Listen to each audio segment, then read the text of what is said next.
el libro de Hechos, capítulo 26, Hechos capítulo 26, desde el versículo 24 hasta el versículo 29. La semana pasada estábamos de campamento de adolescentes y antesito de eso estábamos hablando acerca de algunos elementos acerca del cristianismo. Y el mensaje para el día de hoy se me viene a la mente cuando estaba en la etapa de defensa de grado. Hay conocimientos que son bien difíciles de captar, filosóficos especialmente, teóricos. Marx, el capitalismo, Nietzsche, son filósofos que alguna vez lo hemos escuchado, seguramente algunos de nosotros, y he encontrado unos libritos que se llamaban para principiantes, son como unas historietas. Yo les recomiendo especialmente a los jóvenes, hay diferentes libritos de esto de para principiantes. Había Freud para principiantes, psicología para principiantes, Nietzsche para principiantes, Marx para principiantes. No había cristianismo para principiantes. Y a mí me llama la atención algo, les comentaba la última prédica que les decía, que cuando yo llegué a la iglesia era bien católico. Y recuerdo con mucha alegría que yo entraba a la iglesia persinándome, como todo buen católico, persinándome, repitiendo en la liturgia. Por eso yo no acostumbro mucho decir, hermanos, es palabra de Dios, porque no va a faltar algún hermano que es católico y que diga, te alabamos, Señor, y se ponga de pie. Porque yo sí me ponía, te alabamos, Señor. Y todos me miraban ahí en la iglesia y le decía padre al pastor, también me salía eso, padre, no. Él es pastor, ya no se le dice padre, pero en la iglesia era el padre. Y algún momento algunos niños, especialmente que participan en la iglesia católica, suelen seguir diciendo a los pastores, el padre ha llegado. En los CDI suelen decir, el padre ya ha llegado. Y no es el padre, ¿verdad? Es el pastor. Pero yo recuerdo, hermanos, y no sé si a ustedes también les ha pasado, que nadie, absolutamente nadie, se me acercó y me empezó a decir cuáles son las bases para un principiante cristiano. ¿Qué debería hacer el principiante cristiano cuando llega a la iglesia? O sea, antes, cuando éramos católicos, inclusive ni siquiera íbamos a la misa. Aquellos que tal vez íbamos a la misa ya sabíamos más o menos en qué consistía. Tenía que ir con respeto, sentarme, preferentemente tal vez en los asientos de atrás, guardar silencio. Son principios básicos de la iglesia católica. Es repetir la liturgia, eso por automático nosotros lo hemos aprendido. Eso se llama en psicología aprendizaje por observación. Cuando a veces no sabes qué hacer, te encuentras en un grupo social en donde tienen costumbres, por ejemplo, comer con cubiertos. No sé si han visto esas mesas donde hay muchos cubiertos, tenedor más pequeño, un tenedor más grande, cuchara, cucharita, cucharón, plato hondo, plato llano, ¿cómo dice la canción? Y están ahí todo tipo de cubiertos y tú sabes comer con cuchara y con tu mano normalmente. Y cuando ves todo eso dices, ¿y ahora cómo se come? Se llama aprendizaje por observación. Tú ves ahí al que parece más o menos que sabe y empiezas a imitar lo que él está haciendo. Y agarras el vaso como él trata de agarrarlo y estás aprendiendo. Y a veces en la iglesia, mis hermanos, nosotros hemos aprendido por observación, hemos ido aprendiendo de nuestros hermanos ya antiguos. Por eso, mis hermanos, los que somos antiguos, debemos ser muy cuidadosos de cómo nos comportamos, de cómo tratamos a los demás, de cómo nos saludamos, de cómo llegamos a la iglesia, de cómo nosotros leemos la Biblia, si vamos a los ayunos, siendo antiguos, si oramos, si ofrendamos, si diezmamos, porque los nuevitos solemos ver lo que hacen los antiguos. Se llama aprendizaje por observación. Y si nota, mis hermanos, bueno, por lo menos aquí en la iglesia estamos yendo de bueno hacia arriba, ¿verdad? No es que todos estamos descaseados. Hay algunas iglesias que generación tras generación hemos ido aprendiendo malos hábitos, malas costumbres, malas disciplinas, el chismear, el hablar, el reclamar, el ser bien autoritario en las reuniones de juntas, por ejemplo. Yo sé de algunas iglesias que suelen pelear en las juntas, suelen discutirse. Y eso no es que lo han aprendido porque el pastor se ha dicho, hermanos, así es en la junta, ahora a pelear, listo, guantes por favor para los hermanos. No, gracias a Dios por lo menos estos 5 años que ya vamos a cumplir en septiembre, cumplo 5 años aquí en Belén. No les he visto nunca discutir a mis hermanos. Claro, alguno ha levantado su voz porque quería expresar con autoridad lo que pensaba, pero por lo menos nadie se levanta y hermanos, listo, nos levantamos, saldremos afuera. No ha habido nunca eso, gracias a Dios. ¿Por qué? Porque seguramente ustedes, hermanos, han ido heredando de futuros o de anteriores hermanos cómo se lidera, cómo se enseña, cómo se debate inclusive. Y en el cristianismo, hermanos, nadie nos ha enseñado cómo comportarnos, cómo yo debo llegar a la iglesia, si tengo que saludar, si tengo que venir aquí adelante a rodearme o no, si tengo que llevar mi Biblia siempre en mi brazo o no, qué versión de Biblia debo llevar. Algunos compramos inclusive versiones diferentes y cuando el pastor le dice, ¿por qué mi Biblia no dice igual que la del pastor cuando está leyendo? No me han enseñado a orar tampoco, porque yo recitaba el Padre Nuestro que estás en los cielos. Los primeros años era mi oración así, Padre Nuestro que estás en los cielos, santificado sea tu nombre. Pero luego escuchaba al hermano que oraba, Señor, te alabamos, te adoramos, Señor, pedimos esto para nuestra familia, para nuestra vida. Y entonces dice, mira, más directo, o sea, le dice directamente lo que necesita y uno va aprendiendo como observa, como ve de los demás.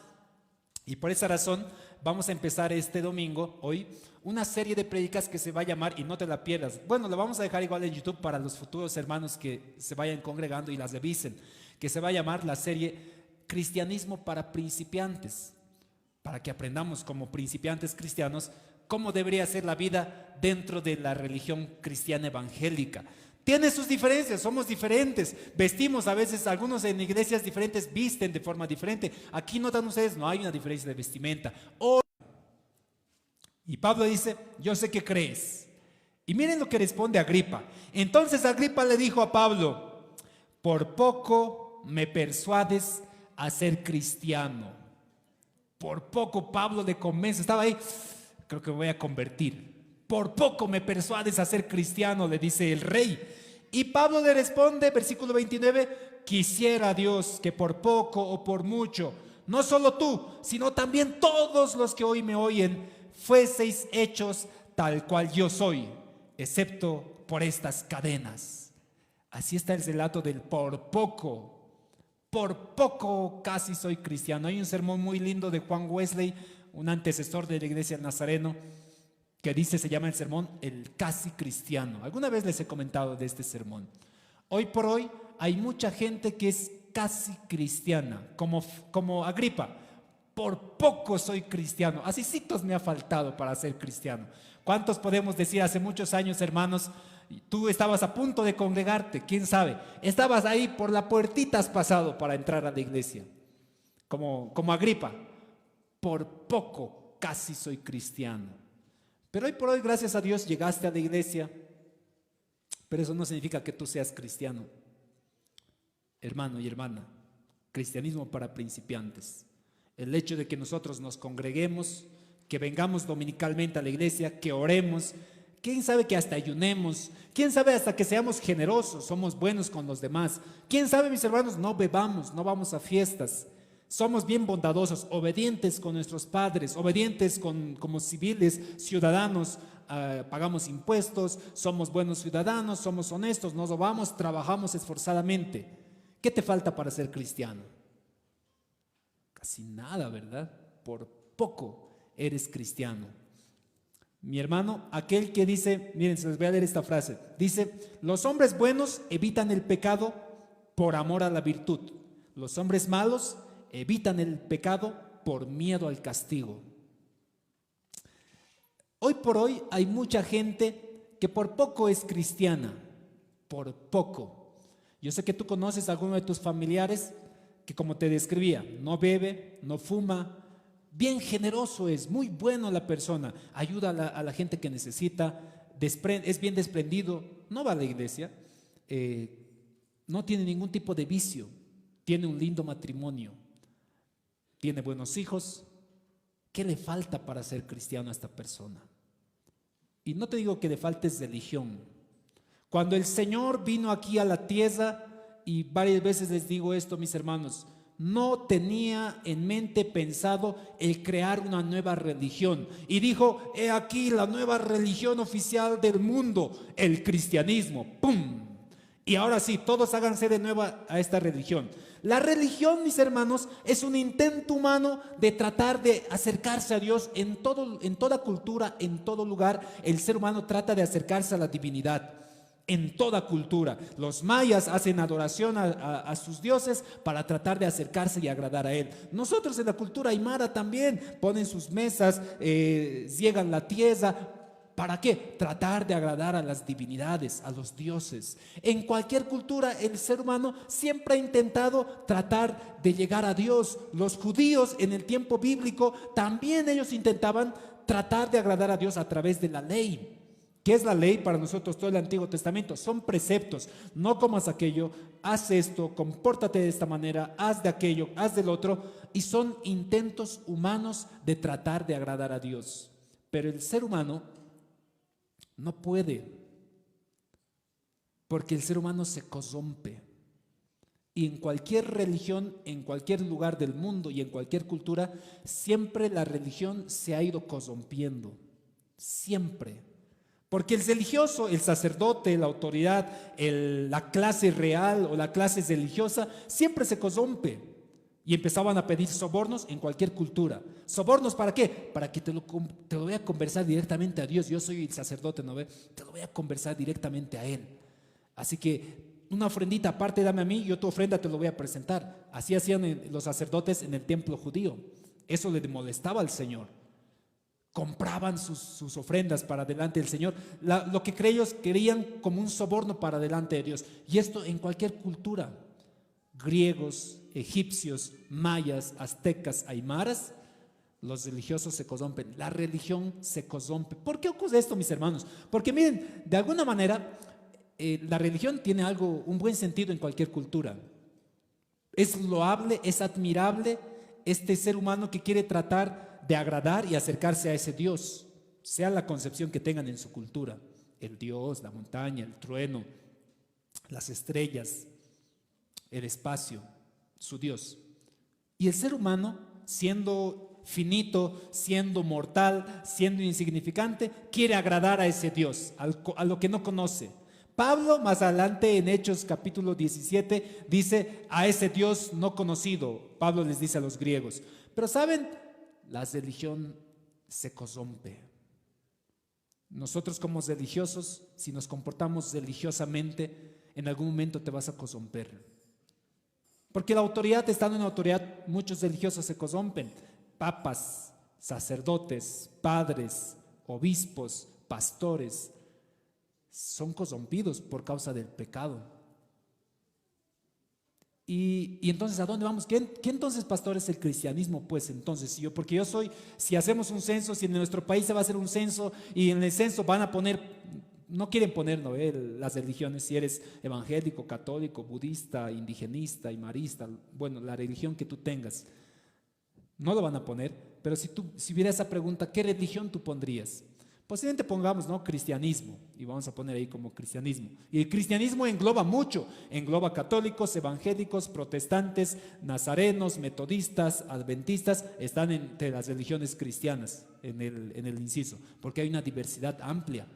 Pero un sistema religioso nunca salva, mis hermanos, no salva. Yo quiero ser bien claro con cada uno de ustedes.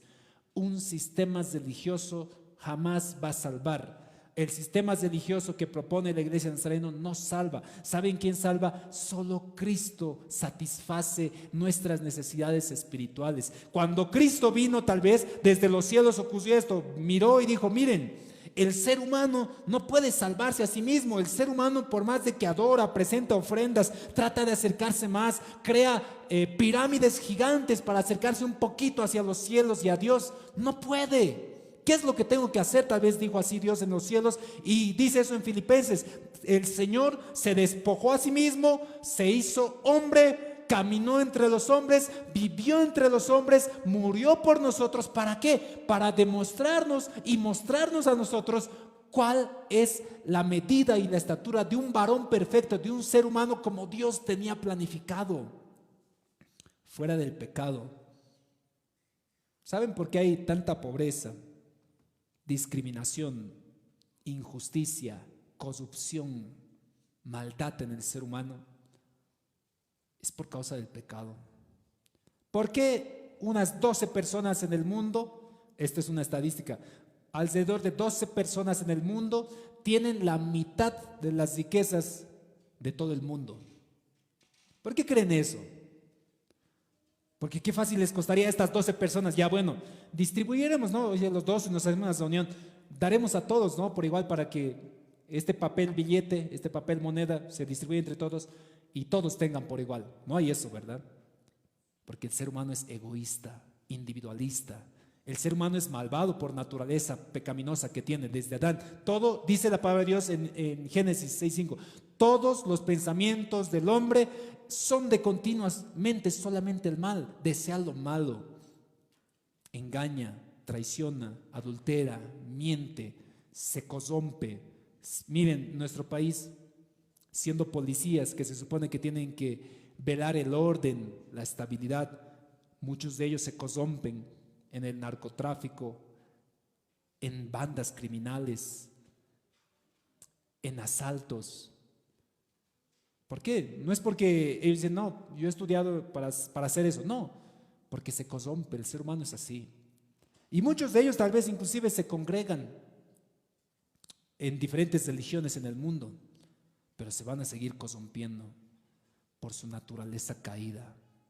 Pero entonces, pastor, ¿qué hacemos? Entonces, abandonamos la religión, abandonamos la fe, y tampoco es así. Dice en el libro de Gálatas, vamos a buscar en nuestra Biblia, Gálatas capítulo 2, hay términos en la Biblia, se llaman los judíos y los gentiles. Son dos divisiones que hacen culturalmente la Biblia. Los judíos son aquellos que han nacido del linaje de Abraham, son hijos de Abraham, y todas sus genealogías a la fecha son el pueblo de Israel. Los judíos son un pueblo muy celoso entre ellos, muy cesado los judíos. Escasamente tú vas a conocer a alguno de ellos o casarte con alguno de ellos, porque son una cultura bien cesada. Pueblo judío, el pueblo de Dios desde Abraham. Todo lo aparte de Abraham somos nosotros, los preciosos gentiles. Qué hermoso, el Señor nos ha hecho gentiles, ¿verdad? No naciste judío, no perteneces a la clase divina. Dios no ha hecho de ti un pueblo especial. Somos chapicitos, no somos raza especial. Los judíos se creen así. Los judíos dicen, nosotros somos raza especial, somos pueblo de Dios, le decían a Jesús. Nosotros somos hijos de Abraham, le decían a Jesús. Y Jesús decía, ¿sabes? Dios puede levantar hijos de Abraham hasta de las piedras si quiere. Le respondía así, porque el judío se siente así. Soy nación especial, soy judío, pueblo elegido de Dios. A ver, Dios, ¿acaso ha elegido otro pueblo? ¿Ha elegido a los aymaras? ¿Acaso ha elegido a los quechuas? ¿Ha elegido acaso a los bolivianos? Y hoy vamos a aprender eso, que Dios sí, que somos una nación especial también para Dios. No solo habían sido los judíos. Y en el tiempo bíblico habían los judíos y los gentiles. Y cuando Jesucristo viene, era de nacionalidad judía. ¿Nuestra nacionalidad cuál es? Nosotros somos bolivianos. ¿Por qué? Porque nacimos en Bolivia. Nacionalidad, de nacer, nacimiento. Tú naciste en Bolivia, tu nacionalidad es boliviano, no eres judío, no hay una nueva cultura, no es una nacionalidad cristiana, porque no naciste en un país. El cristianismo no tiene territorio, por ende nadie puede decir yo soy de nacionalidad cristiana. No, tú eres nacionalidad boliviana porque tu carnet dice boliviano y porque naciste en un territorio boliviano, aunque tengas una fe cristiana. Entonces, en el pueblo judío y el pueblo gentil viene el cristianismo. Jesucristo viene, se presenta, y Jesucristo no es que dice todos a convertirse al judaísmo, entren como sea, pueden convertirse. No, es más, ¿saben con quiénes se juntaba el Señor? Empezó a aislarse un poquito de los judíos. ¿Quiénes eran los judíos principalmente? Fariseos, escribas, maestros de la ley, eran los principales judíos de esa época, y todo lo demás era pueblo. Sus discípulos, judíos también. Pero después el Señor empezó a juntarse con otro grupo: samaritanos, cobradores de impuestos, romanos, cananeos, gadarenos, que son naciones gentiles. ¿Y saben lo que hacía el Señor? A judíos o a gentiles los trataba por igual, los sanaba por igual, los cuidaba por igual, y el mensaje del evangelio llegó para todas las naciones, no solo para judíos. Y llegó también para nosotros que somos gentiles, gracias a Dios. Por gracia nosotros también somos gentiles. Y entonces, ¿saben qué pasa? El Señor asciende a los cielos, quedan los discípulos, Pedro, los 11 que quedaban ahí, están ahí, puros judíos. ¿Y saben lo que hacen este grupo de judíos? Los judíos son así, son nacionalistas. Su predicación, ¿saben a quiénes eran específicamente? Puros judíos escogían los condenados. Les digo condenados porque Pablo les va a decir literalmente condenado a Pedro. Enseguida lo vamos a ver en Gálatas capítulo 2. Puros judíos predicaban el evangelio, este precioso tesoro. El Señor decía, la perla de gran precio, este gran tesoro. Decía, esto es el evangelio, este es el reino de Dios, es la perla de gran precio. Y puros judíos escogió. El Señor los empieza a guiar. Escoge al apóstol Pablo para predicar a los gentiles. A pesar de ello, a Pedro también le enseña y dice, Pedro, mata y come. El velo que baja desde los cielos, ¿verdad? Y el Pedro va a visitar a la casa de Cornelio, un gentil. En la casa de Cornelio reciben el Espíritu Santo y Pedro dice, ajá, con que a los gentiles también les había tocado el Espíritu Santo. Igual les había dado a ellos. Y entonces Pedro empieza también a hacer un poquito más de apertura a nosotros, los chapicitos gentiles, así lo vamos a poner. Los que no somos raza especial según los judíos, gentiles nomás somos delante de Dios, pero para Dios somos nación especial, igualito que los judíos. Miren, Pablo es declamado en el capítulo 2, versículo 11, capítulo 2, versículo 11 hasta el versículo 21 de Gálatas, dice, pero cuando Pedro vino a Antioquía, Antioquía es un pueblo gentil, le resistí cara a cara porque era de condenar. En otras versiones dice, porque este Pedro, este condenado se estaba rayando. Era de condenar lo que estaba haciendo Pedro. Pero ¿qué era de condenar? ¿Qué estaba haciendo el apóstol Pedro? Miren, pues antes que viniesen algunos de parte de Jacobo, comía con los gentiles, pero después que vinieron se retraía y se apartaba porque tenía miedo de los judíos, de la circuncisión. Y en su simulación participaba también con los otros judíos, de tal manera que aún Bernabé fue también arrastrado por la hipocresía de ellos. Pero cuando vi que no andaban rectamente conforme a la verdad del evangelio, le dije a Pedro delante de todos, si tú siendo judíos vives como gentil y no como judío, ¿por qué obligas a los gentiles a ser judíos? Fuerte el apóstol Pablo, qué carácter, ¿no? ¿Saben lo que estaba pasando? Pedro, cuando no había judíos, éramos puros gentiles, puro de nosotros. Entre nosotros, puros gentiles nos reuníamos. Pedro empezaba a comportarse como gentil, comiendo con la mano, comiendo chichazoncito, porque el judío no puede comer carne de cerdo, comiendo chichazoncito paseño, y de pronto entran ahí Juan, Jacobo, judíos. Pedro se apartaba. Sí, hermano, está bien. Y Pablo veía ahí, ¿qué ha pasado con este Pedro? ¿Por qué se está haciendo así? Mira qué hipócrita. Hipócrita le dice ahí, ¿no? Y además a los otros cristianos también judíos se los jalaba Pedro. Qué vergüenza, ¿no? Todavía Pedro a pesar de ser cristiano lleno del Espíritu Santo, por si acaso, tenía todavía sus prejuicios. Así que aquellos que son llenos del Espíritu Santo tienen prejuicios, que el Señor transforme también eso en ti. Y Pablo les declama a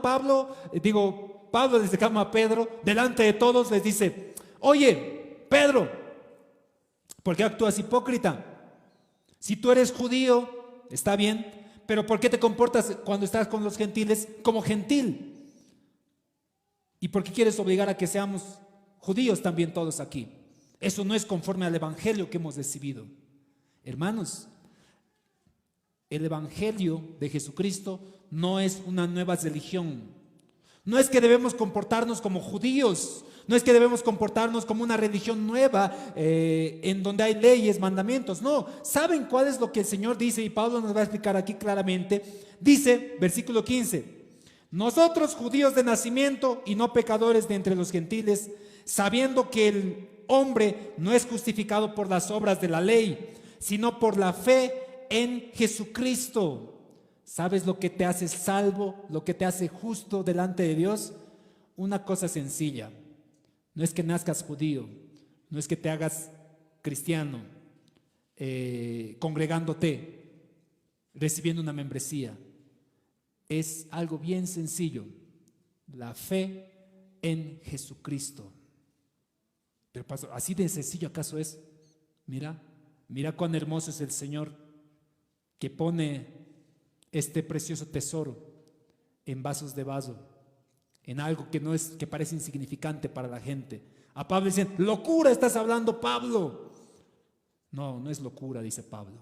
Esto es cordura, esto es verdad. Miren, sigue diciendo, esto, la fe en Jesucristo, nosotros también hemos creído en Jesucristo para ser justificados por la fe de Cristo y no por las obras de la ley, por cuanto por las obras de la ley nadie sería justificado. Y si buscando ser justificados en Cristo, también nosotros somos hallados pecadores, ¿es por eso Cristo ministro de pecado? En ninguna manera, porque si las cosas que destruí las mismas vuelvo a edificar, transgresor me hago, porque yo por la ley soy muerto para la ley, a fin de vivir para Dios. Y miren este verso, marcalo, memorízatelo. Con Cristo estoy juntamente crucificado. Ya no vivo yo, mas Cristo vive en mí. Y lo que ahora vivo en la carne, lo vivo en la fe del Hijo de Dios, el cual me amó y se entregó a sí mismo por mí. Esa es la fe cristiana. Entonces, pastor, ¿qué tengo que hacer? Miren, vamos a ponernos en juego de la época bíblica. Hoy por hoy es más fácil o más complicado inclusive creer. En el tiempo bíblico, ¿saben qué hubiera pasado con nosotros?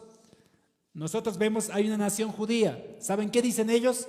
Dicen que son los especiales, hijos de Dios. Nosotros posiblemente hubiéramos estado adorando al Dios Inti, nuestro Dios ahí, a la Pachamama, porque todavía no conocemos a Dios. No conocemos a Jesucristo y no conocemos bien a los judíos. Tenemos un Dios gentil. Como los griegos adoraban a Zeus, a los dioses griegos. Los romanos adoraban a Mercurio, a sus dioses también. Y cuando Pablo va a predicar a los gentiles, no les dice, bueno, van a tener que aprender los principios gentiles ahora gentiles, lo que hacíamos los judíos. No, Pablo dice, hermanos, miren cómo te sentías en ese tiempo. Los judíos decían, nosotros somos hijos de Dios. Tú no eres hijo de Dios. ¿Y sabes qué tú tenías que hacer para ser hijo de Dios, mi hermano, mi hermana? Sacrificios, azotarte, pertenecer a una clase real, sacerdotal, para agradar a los dioses. Como éramos pueblo nomás, no podías acercarte a Dios. Además eras considerado pecador. Los judíos pasaban, veían que tú eras un gentil, samaritano, por otro lado se iban. Uy, no, este me va a pasar su pecaminosidad. ¿Se recuerdan del buen samaritano? Estaba ahí el enfermo. ¿Y qué hacían el sacerdote y el levita? ¿Le ven ahí al enfermo? Uy, no, me iré por otro lado, este me va a hacer perder mi santidad de judío que soy yo, nación especial. Así se comportaban, así te veían, así nos veían a los gentiles. Y cuando Pablo empieza la predicación, les dice al pueblo gentil, quiero hablarles de ese Dios que ustedes no conocen, que han puesto ahí un altar que dice al Dios desconocido. De ese Dios quiero hablarles. Este Dios los ama a ustedes. Ponte en la situación de ese gentil. Ese Dios te ama a ti. Y tú dirás, a mí me ama. Sí, pero yo soy pecador, es que yo no he presentado mis ofrendas, no he hecho mis sacrificios. ¿Por qué me va a amar a mí? No tengo dinero para presentar mis ofrendas y sacrificios. No soy de la clase sacerdotal. No soy levita, no soy sacerdote. No pertenezco al linaje de Abraham. ¿Por qué me ama a mí? Te ama a ti. ¿Y sabes cuánto te ama? Tanto te ama que ha muerto por ti. Vino aquí a la tierra, fue crucificado por amor a ti. Para que ya no vivas más en tus pecados, sino vivas ahora en la fe de Jesucristo. ¿Quieres aceptar ese amor? Y dice ahí Pablo, no, ya no vivo yo he sido crucificado juntamente con Jesucristo. Las cosas viejas de antes ya no las practico. Ahora tengo esta vida nueva y vivo en la fe de Jesucristo. Eso es el cristianismo. Nada más, nada menos. Entonces, pastor, ¿por qué me congrego? ¿Por qué oro? ¿Por qué ayuno? ¿Por qué ofrendo? ¿Por qué tengo que leer la Biblia? Lo vamos a ir viendo estos domingos. Pero hasta ahí, mi hermano. Miren, no fue una invención de los discípulos. Cada uno de ellos fue muerto. Pablo, Pedro, Juan, los 11, juntamente con Pablo, 12 apóstoles fueron muertos, crucificados, empalados, con palos, enlanzados con lanzas, apedreados, quemados, devorados por bestias.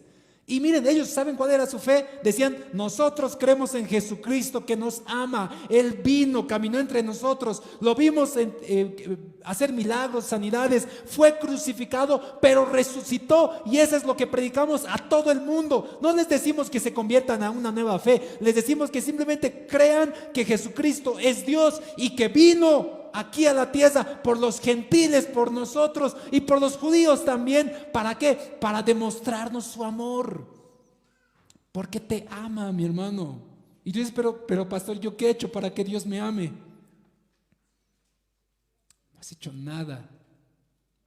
Más al contrario, mi hermano, tú has sido rebelde, pecador en tus vicios, en tus adicciones, y a pesar de eso, Dios mismo vino aquí a los gentiles, a los que adorábamos a los dioses, a las estrellas, a las montañas, al sol, a la luna. Dios, el mismo Dios de los judíos, porque yo creo que cualquier gentil tenía celo de los judíos.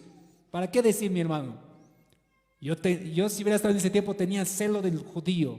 ¿Por qué? Ese judío, miren cómo se alardea. Dice que ha salido de Egipto sin ejército. Su Dios, a ver, les ha mandado todo tipo de plagas al gran imperio egipcio. Se han salido esos. Cuando han entrado a Canaán, ni ejército tenían. Dando vueltitas la ciudad, han destruido murallas, abrían la tierra, abrían los mares, paraban el sol, derrotaban gigantes, comían maná, no les escaseaba. Dice la Biblia, ni sus ropas se envejecía, ni sus zapatos se envejecían por 40 años. Yo, como gentil que adoro al sol, diría: pucha, he llegado tarde a la repartición de dioses. Mi Dios no hace esas cosas. ¿Por qué no haces tú así? A ver, le hubiera dicho a mi Dios: ¿por qué no te comportas como este Dios, el Dios de Israel? Y cuando venga Pablo y me dice: ese mismo Dios de Abraham, del pacto que hizo Abraham, que dice el pacto: te bendeciré a ti y a todas las naciones serán benditas en tu nombre. Dice: en el nombre del Señor le bendijo a Abraham para todas las naciones. Y le dice a Pablo a los gentiles: arrepiéntase y acepten a Jesucristo como su Dios, como su Señor y Salvador. Y la gente decía: ¿y cuánto va a costar? Como decía Simón el Mago, ¿se acuerdan de la última prédica? Quiero comprar. ¿Cuánto el Espíritu Santo? No tiene precio, no cuesta nada, no tiene un valor. Y entonces, ¿qué tengo que hacer? Seguir a Jesucristo, obedecer sus mandamientos, comportarse a la medida y a la estatura de ese varón perfecto, por fe, como decía al principio, por amor a la virtud, no por el miedo al infierno, no por el miedo al castigo, sino porque le amamos a Él. ¿Cuánto le amas tú a Dios? Miren, una vez, no sé si han escuchado esta parábola, dice que en Perú, con el Sendero Luminoso, no sé si será cierto, dice una historia: cuando estaba Sendero Luminoso, una guerrilla muy, muy sanguinaria entró a una congregación evangélica de un pueblo con fusiles, fala ahí, y entraron por la puerta. Imagínense que entran aquí unos soldados, marchando ahí, ¡pam!, y se ponen aquí delante de aquí, y me detienen la prédica. ¡Silencio!, me dicen. Yo no quiero que me encañonen, ¿no? Todos aquí, a la izquierda. ¿Cuántos de ustedes creen en Jesucristo? Toditos. ¿Y cuántos los que no creen? Dice que los que no creían, porque pensaban que los iban a matar. ¿Tú, pastor, dónde te vas a ir? Pastor, tal vez se fue al otro lado, no por miedo a que lo maten. Unos 2, 3, 4 se fueron ahí, los que creen en Jesucristo. ¿Están seguros ustedes que no creen en Jesucristo? Sí, nunca creemos. ¿Y por qué están aquí? Pues la costumbre, jefe, a disculpar. Tenemos la costumbre de venir los domingos. Un montón ahí de cristianos que ahora ya no creen en Jesucristo porque están delante de un fusil. ¿Saben qué hicieron en esta historia? Dice que los de Sendero agarraron las ráfagas, los mataron a todos ellos. Y le dijeron, ¿saben por qué los matamos? Porque ellos no tienen convicciones. Y en una revolución, una persona sin convicciones siempre va a fracasar. Y se salieron. Hay unos 4 hermanos que quedaron de toda esa congregación. Yo les hago una pregunta. Tú, así como los apóstoles, ¿por qué? Miren, Pedro, Pablo, cada uno de ellos moría. Fácil para ellos era decir, cuando ya está a punto de ser crucificado Pedro, decir, señores romanos, van a disculpar, hermanos, señores romanos, broma era pues esto de que era Jesús, Dios, que era mentira, van a disculpar, estaba engañando, me van a disculpar, pueden bajar de la cruz, van a disculpar, estaba mintiendo, van a disculpar, gracias. Última vez que hago ese tipo de bromas. No, ninguno de ellos, cualquiera de ellos podía haber dicho, no, era mentira lo que hemos dicho, estábamos engañando, hemos sacado su cuerpo, como les han acusado los cristianos, que habían sacado su cuerpo para que digan que ha resucitado. No, ellos creían con la convicción de decir, no, Cristo ha resucitado y Él es Dios, Él vive entre nosotros, Él está entre nosotros, nos mandó su Espíritu Santo, tenemos su poder y si morimos, nosotros vamos a vivir con Cristo para siempre. Así que métale ahí los clavos con mucha fuerza porque voy a ir directamente con mi Señor. Tenían esa convicción. Yo les digo, la pregunta es si viniera aquí un ejército y nos pusiera todos aquí, ¿quiénes no creen en Jesucristo? ¿Y quiénes creen en Jesucristo? ¿A cuál lado te irías? Algunos decían, yo claro, me voy a los que creen, a este lado me voy a ir. Porque creo que ¿cuántos aman al Señor? Dicen, amén, pastor, yo amo al Señor, listo. Y somos bien hipócritas. Igual esto ocurre también en el matrimonio. ¿Cuántos pueden morir por su esposa? Morir por sus hijos. ¿Cuántos pueden morir por la causa del evangelio? Como Pablo. Amén. Hermanos, podemos venir a trabajo en la iglesia, queremos limpiar para que esté bonito la iglesia. 2, 3, 4 personas. Los que quieren morir por Cristo, ni siquiera pueden ayudar para la iglesia. Los que quieren morir por su esposa, ni siquiera pueden ayudar en su casa. Los que quieren morir por Cristo y te cuesta congregarte, te cuesta ofrendar, te cuesta predicar el evangelio. No seamos hipócritas. Porque si Dios te ha amado a ti primero, dice la palabra de Dios, nosotros le amamos a Él porque Él nos amó primero. Si tú le amas a Dios, nunca hay sacrificio cuando hay amor. Cuando Cristo vino aquí y se sacrificó por nosotros, no fue por obligación. No es porque, ni modo. No, porque nos amó. Y cuando alguien realmente ama, no es un sacrificio, es un placer, es una demostración de su amor. Y si tú realmente amas al Señor, nunca faltarías a congregarte. Leerías su palabra todos los días, todo el tiempo. Orarías todo el tiempo hablando constantemente con Él. Ayunarías todas las veces porque sabes que eso te fortalece espiritualmente. Alabarías con mucho amor al Señor porque sabes que te escucha. Escucharías su palabra atentamente porque sabes que te quiere hablar el día de hoy. Pero no seamos hipócritas y digamos que amamos porque simplemente estamos por costumbre. Y eso, mis hermanos, eso no es cristianismo. ¿Cuántos son cristianos? Si has decidido seguir a Cristo. Voy a hacer solamente más adelante una prédica de decisiones. Hoy por hoy, la gente no es consecuente con sus decisiones. Decido casarme, ya me quiero divorciar. Pero si has decidido casarte, tienes que batallar en ese matrimonio, tienes que continuar a como dé lugar, porque es tu decisión. Has decidido emprender, implica también riesgos, implica también situaciones difíciles, implica trabajar, trasnocharse. Has decidido estudiar, necesitas también estudiar, trasnocharte, hacer tus trabajos, tareas, no dormir, no comer, porque es una decisión. Has decidido seguir a Cristo. Has decidido confiar en Él, creer que Él es el Señor. Siendo gentil no tenías ese Dios, y ahora que ese Dios se ha aparecido delante de ti, te dice: crees, y si crees serás salvo tú y tu casa. Esa decisión implica también acciones para tu vida. Si tú has decidido seguir a Cristo, sé consecuente con tus decisiones. Antes, como gentil, no eras hijo de Dios. Ahora podemos decirle: Señor, Padre mío. Y si tenemos un gran Padre, el Dios de la creación, no nos va a hacer faltar a nosotros, sus hijos, aquello que necesitamos. Así dice su palabra. Yo sé que tenemos necesidades cada uno de nosotros, pero si realmente eres hijo de Dios, siempre acude con confianza, porque tienes al Creador como tu Padre. Eso, mis hermanos, es cristianismo. Creer en Jesucristo como el Señor y Salvador de tu vida.